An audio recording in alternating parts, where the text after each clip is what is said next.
আমরা চেয়েছিলাম সংসদেই সকল ফয়সালা হবে, আমরা এখনো চাবো সংসদেই সকল ফয়সালা হবে।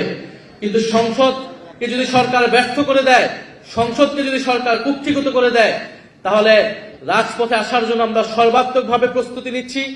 কিন্তু আমরা আপনাদের প্রতি এটাও বলবো যে আমরা এবার সবাই যাতে একটু ধৈর্য ধরি, পরিকল্পনা মোতাবেক আমাদেরকে এবার রাজপথে নামতে হবে। কারণ এবার রাজপথে আমরা নামবো ব্যর্থ হওয়ার জন্য না, অর্ধেক সফল হওয়ার জন্য না, সম্পূর্ণভাবে সফল হওয়ার জন্যই আমরা এবার রাজপথে নামবো।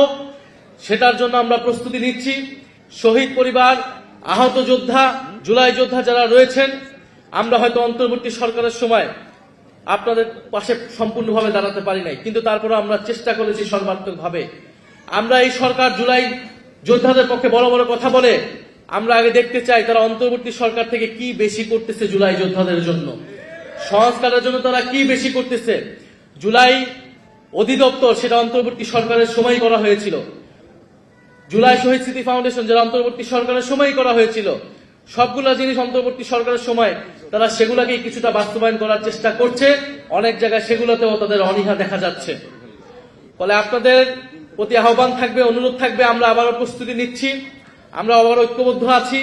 আমাদের দল মত নির্বিশেষে, এটা কোনো দলের বিষয় না, এটা কোনো জোটের বিষয় না, এটা বাংলাদেশকে রক্ষা করার বিষয়, জুলাই গণ অভ্যুত্থানকে রক্ষা করার বিষয়, জুলাই শহীদদেরকে তাদের যে রক্ত, সেই রক্ত যাতে ব্যর্থ না হয় সেই উদ্যোগের বিষয়।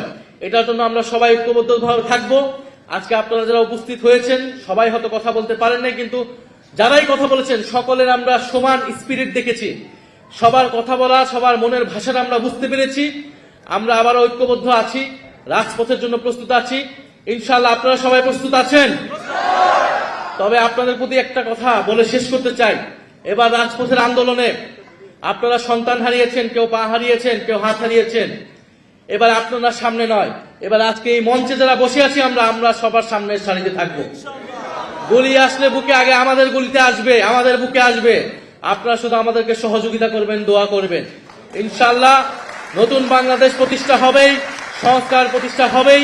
শুধু বিএনপি কেন, আরো যেই শক্তি হোক না কেন, যে কোনো পরাশক্তি আসুক না কেন, বৈদেশিক শক্তি আসুক না কেন, আমরা তাদেরকে পরাজিত করে ছাড়বো ইনশাআল্লাহ।